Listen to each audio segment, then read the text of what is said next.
Yeah,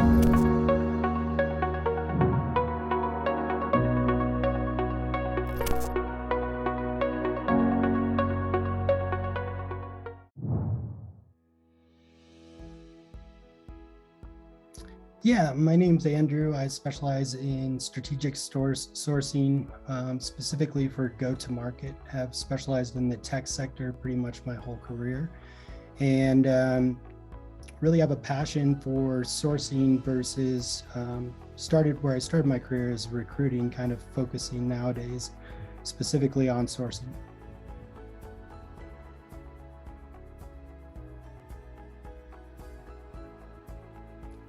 Yeah, so a couple really good blogs and sites that I follow, like Recruiting Daily, Social Talent is another one. I do a lot of X-ray searching via sites, and I found that Start Me site searching, as it pertains to recruiting and sourcing, you can find, like, for instance, Dean De La Costa has a Start Me page with all of his tools.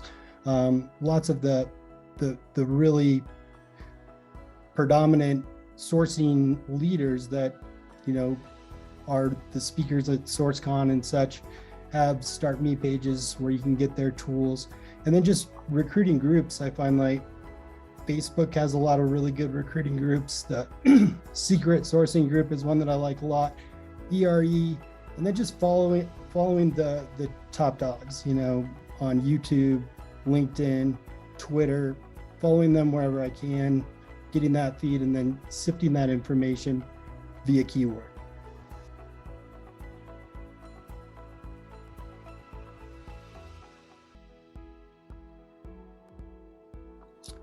Yeah, I think that keeping up with market trends, it seems like it's changing rapidly, and just understanding market trends. And then I would say, in addition to doing your research so that you're educated when it comes to market trends, keeping your clients and candidates abreast, and then just being very open and honest, setting the right expectations. But yeah, just keeping up to speed with what's going on.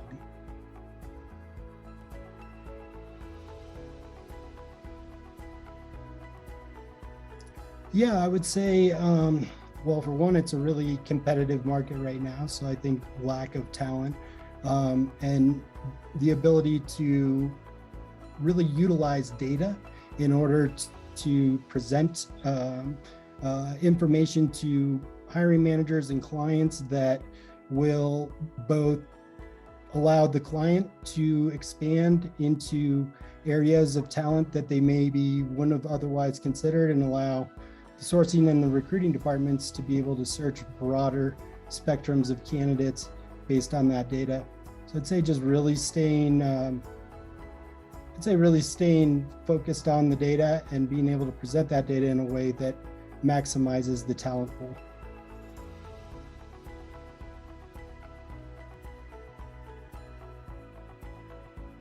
Yeah, I would say Boolean search. So just understanding Boolean, but even more so than that, kind of the Google Dork side or the Google X-ray search side.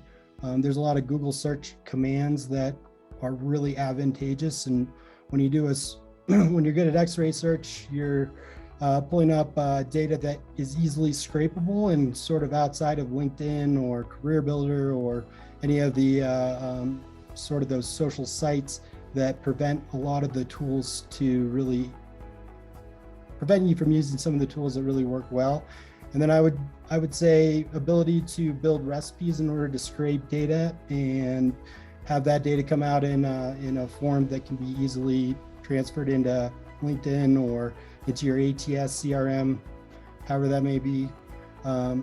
Also, I would say being able to analyze data. So big data management, whether that's tools or extensions or dashboards, and then networking, just digital networking and digital marketing, the ability to take campaigns and pools of candidates and be able to serve those campaigns and pools of candidates for both the client and the candidate.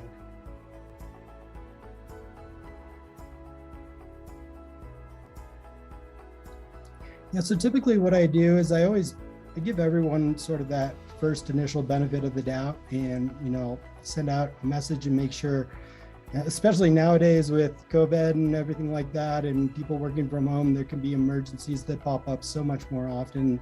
And just making sure that it wasn't something that was just a misunderstanding, or and after that attempt, if I fail to get a response at that point, just move on to the next candidate.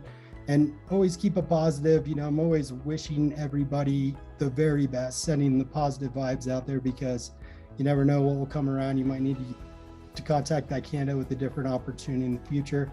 I give everyone a second chance and then move on to the next.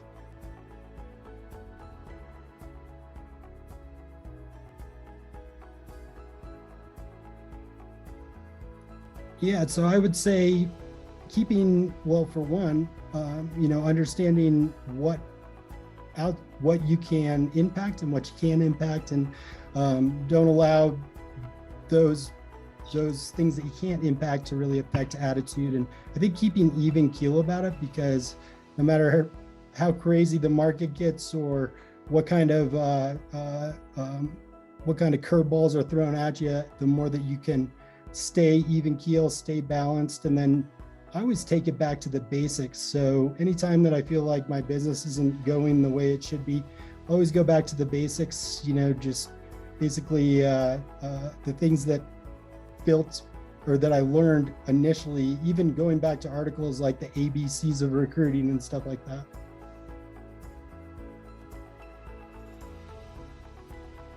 Yeah, so lately I've been doing a lot of sourcing work as it pertains to go-to-market enterprise sales, both the individual contributors and the leaders that manage the individual contributors. And so I would say, specifically as it pertains to sales and technology, which is both the sector I focused in and the position profile that I've been working on, I like to look at their LinkedIn as it relates to their resume, and make sure that there's synergy between their LinkedIn and their resume. And then also like to dig deep in regards to their network and kind of see, especially in sales, who are they connected with? Are they skilled in any specialized areas, like MEDDIC, for instance, is a sales methodology that we look a lot for. Are they connected to people? Have they taken courses? Are they certified? But basically just anything that I can get as far as data goes and as far as information goes from what is available to me. I like to make sure that I've done my research on that and that it all sort of aligns. And if I have any questions, make sure that I've prepared those questions for when I speak to the candidate.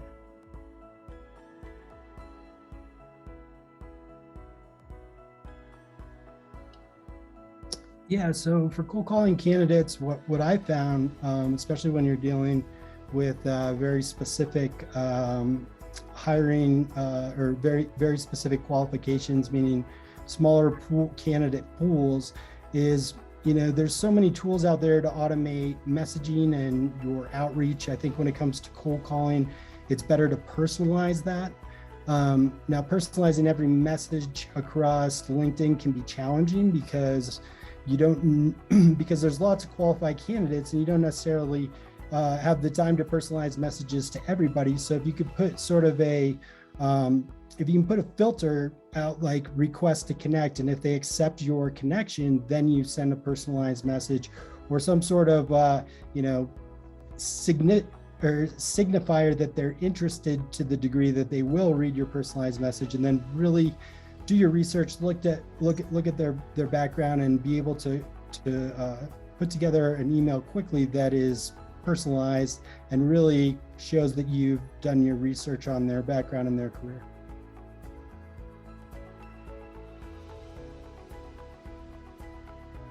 Yeah, so I would say big red flag is just preparation. Are they prepared? Have they done the research? Have they looked over? Do they have a compelling reason as to why they're speaking with us? And then in addition to that, going through and taking a look at what does their career track look like? Why have they made the career moves that they've made? Is it because better opportunities, career advancement, or does it seem to be more lateral moves? I think, job hopping can be, something that is a red flag, depending on the position. For certain positions it is, certain positions not so much. And then I also think, just positive attitude, people that are more so shedding light on what they do well versus I really don't like when candidates argue for their limitations or, left this company because this, because of that, because of that. I think owning some of that is important. And then overall, I would say, in addition to that, overall, just a understanding of their performance as it relates to the requirements. So why is this job, what is the problem that this job is solving, and how good have they solved that problem in the past? Is there evidence of success? And if you can't find evidence of success, I think it's another red flag.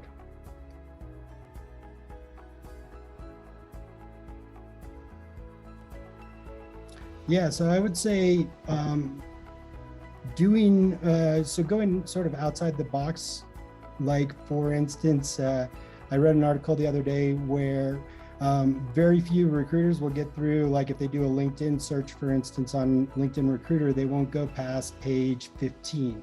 So instead of starting on page 1, maybe starting on page 99 and working backwards, or even, and then that would be LinkedIn. And I would say even more so getting outside of LinkedIn, and then also utilizing your internal network to reach out and identify talent that may not even exist via LinkedIn or may not even exist on paper. But especially when it comes to tech and the very technical positions, those candidates and that talent can be very well hidden.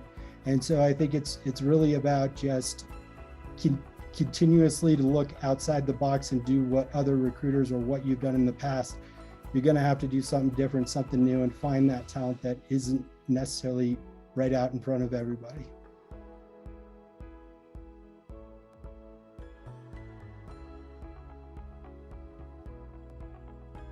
Yeah, I would say positive attitude, somebody that is going to bring sort of that, I call it the heck yeah freight train, right. and be a shed light instead of seek dark.